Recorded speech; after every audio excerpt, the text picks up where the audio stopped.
healing website. You'll have to tell them. 'Cause I don't know. And Jenn Perry's been a long-time advocate here in the Eugene, Springfield area. She's from Florence, so she's come a ways. Oh, you're not from Florence? Oh, you're in Eugene. I'm sorry. Anyway, here's Jenn. No, I'm fine. Well, I have to say that Gail is right. This is totally fantastic to have this many people out on a Saturday saying we're not taking the lies from Planned Parenthood any longer. It's over. They have been called on the carpet. They have been caught, and enough is enough. I am post-abortive. I was 16 years old, gang raped by my boyfriend and his friends, and a lot of candidates are saying they want to have the rape, incest, and for the life of the mother exception. Why does that child have to pay for the sins of a father? That child makes its own womb, not the mother. It's a different blood type on a lot of instances.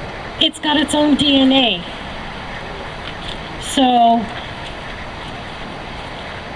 when I went into the Planned Parenthood, I was just handed a stack of papers, and at 16 years old without parental consent in 1986, it's the same today as it was then. I didn't have to have parental consent. This is a surgical procedure, people. I do remember going in and watching a video. That's how they got you ready for the abortion. And it shows this young woman running through the daisies, all carefree after her abortion. But I can tell you I went home and sobbed myself to sleep because I was left alone.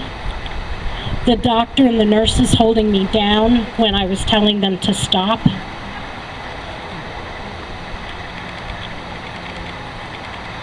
There wasn't any aftercare. I did not have an appointment to come back and see them. Once they received their $300, and guess what? It's still $300 today to have an abortion at this clinic. And that's just not right.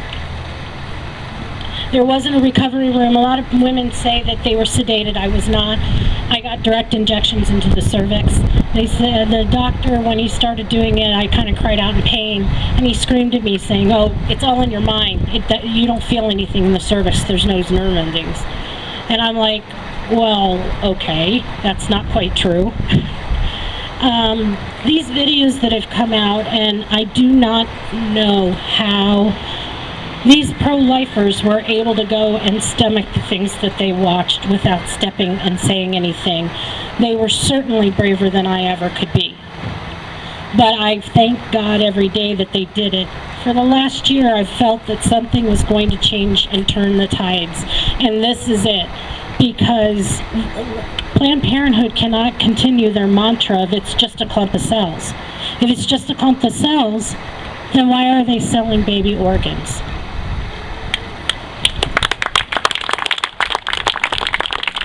There was something this week that I found very profound.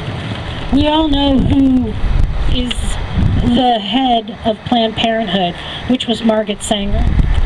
And we know that she died in the late 60s. And the other thing about her, she believed in eugenics.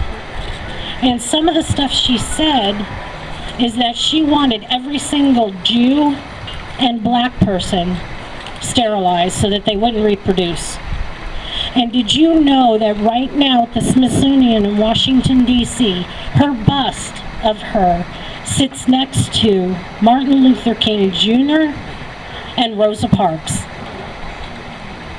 That is disgusting. We need to get behind, send emails to the Smithsonian.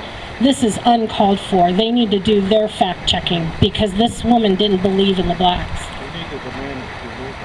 Absolutely. We've got to also, we have a short session. It's 1 month long.